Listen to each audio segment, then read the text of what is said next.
graphs of quartic and quintic functions or polynomial functions of degree 4 and degree 5. So we start off with p of x plus x raised to 4, which is a quartic function. So here, again, we take note of the leading term, specifically the sign of the leading term.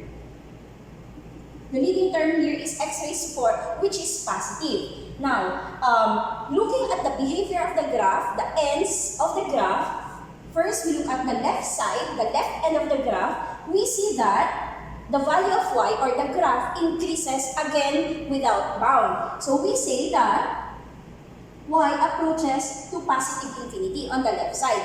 This happens when x approaches to negative infinity, or when we try to decrease the value of x to negative infinity, what happens to y is that y increases to positive infinity. On the other hand, as we try to increase the value of x to positive infinity, we see that the right side of the graph, the right hand side of the graph, increases to positive infinity as well. So here, whether the graph or whether the value of x decreases to negative infinity or increases to positive infinity, the value of y increases to positive infinity. So we say that the end behavior here is that y approaches to positive infinity as x approaches to positive and negative infinity. So notice that the end behavior for a quartic function with a positive leading term is basically the same as the end behavior of a quadratic function with a positive leading term, which was discussed earlier. The difference is the behavior of the graph at the turning point here. For this graph, at the turning point, it is more flat as compared to the graph or as compared to the turning point of a quadratic function. But basically the same end behavior. Now, let's proceed to the next graph, the graph of a quartic function wherein the leading term is negative. So we have p of x plus negative x raised to 4. Again, leading term, negative, quartic function.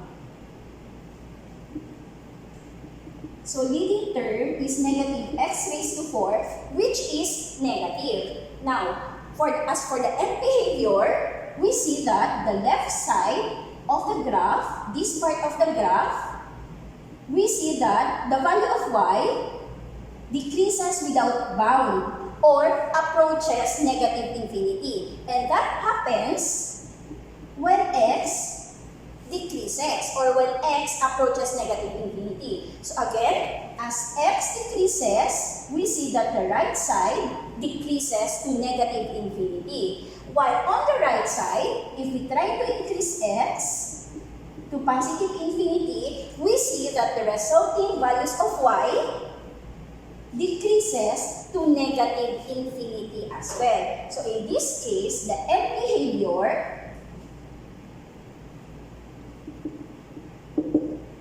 is that y approaches negative infinity as x approaches positive and negative infinity. That is for quartic function with a negative leading term.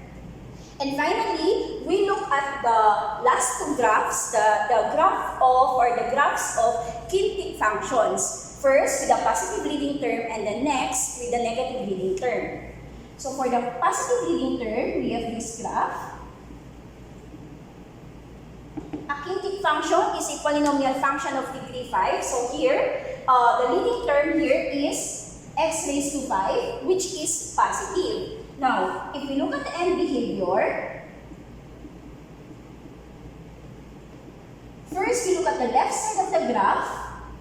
The left side of the graph here approaches or decreases without bound to negative infinity. So we say that y approaches negative infinity. And again, this happens if we decrease x to negative infinity.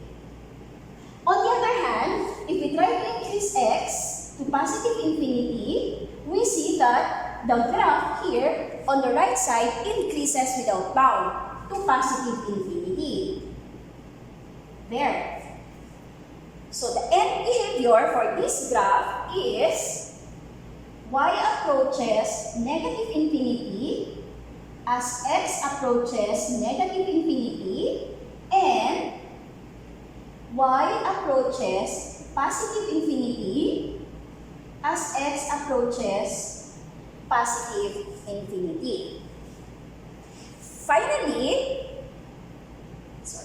notice that the end behavior for p of x equals x raised to 5 is the same as the end behavior of a cubic function with a positive leading term, which was discussed earlier. If you look at it again, they have the same end behavior, which is y approaches negative infinity when x decreases without bound, and then y approaches positive infinity when x increases without bound. And lastly, we look at the graph of p of x equals negative x raised to 5. So here, we see that the leading term is negative x raised to 5. It is negative. And then, looking at the end behavior, we see that the left side of the graph, the left-hand side, increases without bound. We say that y approaches to positive infinity. It happens when x approaches negative infinity. And for the right side of the graph, we see that the right side decreases without bound. We say that y approaches negative infinity, and it happens if we increase x to positive infinity. Therefore, the end behavior for this type of function is y approaches positive infinity as x approaches negative infinity, and y approaches negative infinity as x approaches positive infinity.